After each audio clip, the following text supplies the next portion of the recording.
നമ്മുടെ American president Donald Trump റഷ്യക്കെതിരെ പറഞ്ഞാൽ നിങ്ങൾ ആരോടൊപ്പം? നിങ്ങൾ റഷ്യയോടൊപ്പം.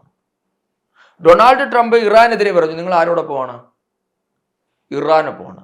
ഡൊണാൾഡ് ട്രംപ് സൗദിക്കെതിരെ പറഞ്ഞു, നിങ്ങൾ ആരോടൊപ്പമാണ്? സൗദിക്ക് ഒപ്പമാണ്. ഡൊണാൾഡ് ട്രംപ് ഇന്ത്യക്കെതിരെ പറഞ്ഞു, നിങ്ങൾ ആരോടൊപ്പമാണ്? ഞങ്ങൾ ട്രംപിനൊപ്പം. എന്തൊരു ലോജിക്കാണ് നിങ്ങളുടേത്. നിങ്ങൾ നോക്കൂ,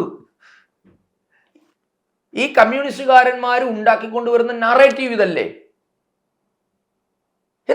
എത്ര എത്ര ബാലിശമെന്നോ പരിഹാസ്യമെന്നോ എന്താ ഇതിനെ പറയേണ്ടത്?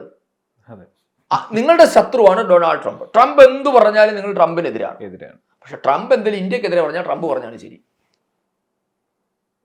ഇവരുടെയൊക്കെ അച്ഛൻ ആരാണ് എന്നാണ് പച്ച മലയാളത്തിൽ ചോദിക്കേണ്ടത് സത്യത്തിൽ, അല്ലേ? സത്യത്തിൽ അതല്ലേ ലൈൻ ഇവിടുത്തെ. അപ്പൊ ഇത് ഈ പ്രശ്നം, ഈ രോഗം എന്നുള്ളത് ഇലക്ട്രൽ രോഗമാണ്. ഇലക്ഷനും അടുക്കുമ്പോൾ ഉണ്ടാകുന്ന ഒരു രോഗം. അപ്പം ആ ഒരു രോഗത്തിന് ജനങ്ങൾ മറുപടി കൊടുക്കട്ടെ. ഇപ്പം ഇത് തന്നെ ഇതേ ലൈനല്ലേ കോൺഗ്രസ്. നമ്മളിപ്പോൾ കമ്മ്യൂണിസ്റ്റ് പാർട്ടി എന്ന് പറയുമ്പോൾ അവരുടെ മാത്രമല്ല, കോൺഗ്രസിൻ്റെ ലൈൻ എന്താ വി ഡി സതീശൻ പറഞ്ഞത്? ജമാഅത്തെ ഇസ്ലാമി മതേതര കക്ഷിയാണെന്നാണ്. അത് അവർ പോലും സമ്മതിക്കുന്നില്ല. സതീശനാണ് അവർക്ക് തട്ടിക്കുന്നത്. ജമാഅത്തെ ഇസ്ലാമിക്കാർ ഇന്നേരെ പറഞ്ഞിട്ടില്ല ഞങ്ങൾ മതേതരാണ്. അവർ ഏതെങ്കിലും ഒരു സ്റ്റേറ്റ്മെൻറ്റ് ഞാൻ വെല്ലുവിളിക്കുകയാണ് കേരളത്തിലെ കോൺഗ്രസ് നേതാക്കന്മാർ. ജമാഅത്തെ ഇസ്ലാമി ഞങ്ങൾ മതരാഷ്ട്രവാദം ഉപേക്ഷിച്ചു. 2047 ആകുമ്പോൾ ഇന്ത്യയെ ഇസ്ലാമിക രാഷ്ട്രമാക്കണം, പ്രഖ്യാപിത നയമാണ്. ഇത് ജമാഅത്തെ ഇസ്ലാമിയുടെ കേരള അമീർ പറഞ്ഞതല്ല, അവരുടെ സ്ഥാപകൻ പറഞ്ഞതാണ്. മൗദൂദിയുടെ ആശയമാണ്.